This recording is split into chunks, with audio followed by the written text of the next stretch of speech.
Jeremiah 16 from the Net Bible. Jeremiah forbidden to marry, to mourn, or to feast. The Lord said to me, "Do not get married, and do not have children here in this land. For I, the Lord, tell you what will happen to the children who are born here in this land, and to the men and women who are their mothers and fathers. They will die of deadly diseases. No one will mourn for them. They will not be buried. Their dead bodies will lie like manure spread on the ground. They will be killed in war or die of starvation. Their corpses will be food for the birds and wild animals.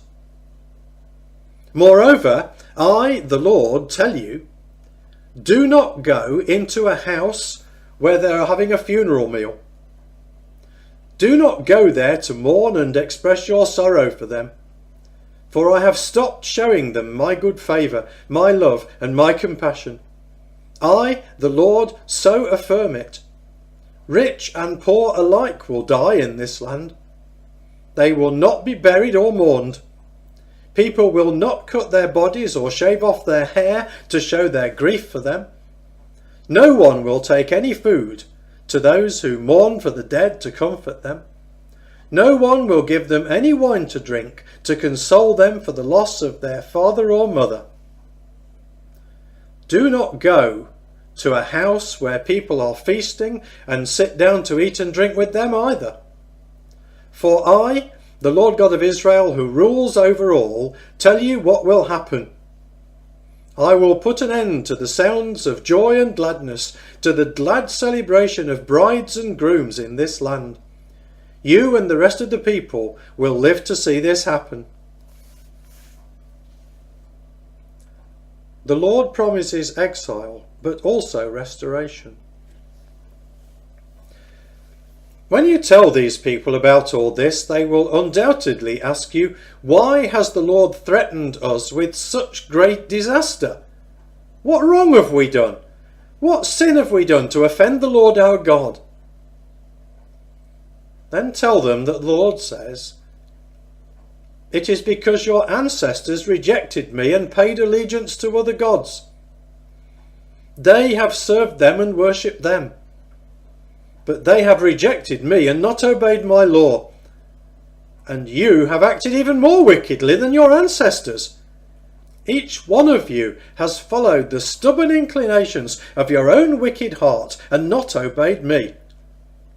So I will throw you out of this land into a land that neither you nor your ancestors have ever known.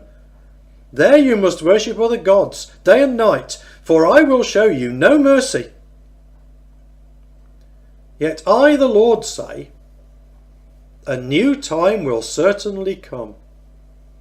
People now affirm their oaths with, 'I swear as surely as the Lord lives, who delivered the people of Israel out of Egypt.' But in that time they will affirm them with, 'I swear as surely as the Lord lived, who delivered the people of Israel from the land of the north and from all the other lands where he had banished them.' At that time I will bring them back to the land I gave their ancestors.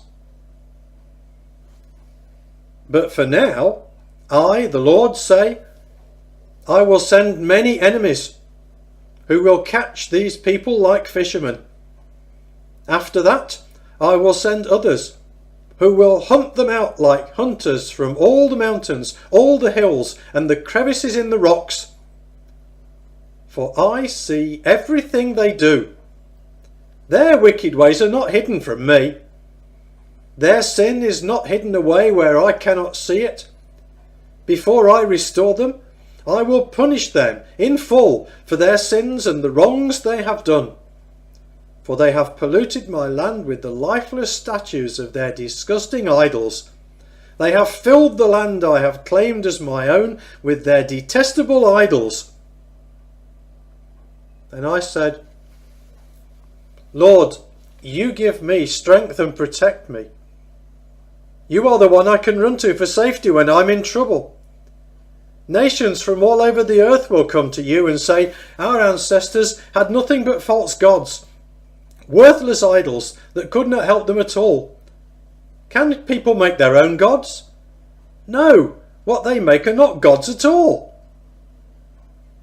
The Lord said, "So I will now let this wicked people know. I will let them know my mighty power in judgment. Then they will know that my name is the Lord."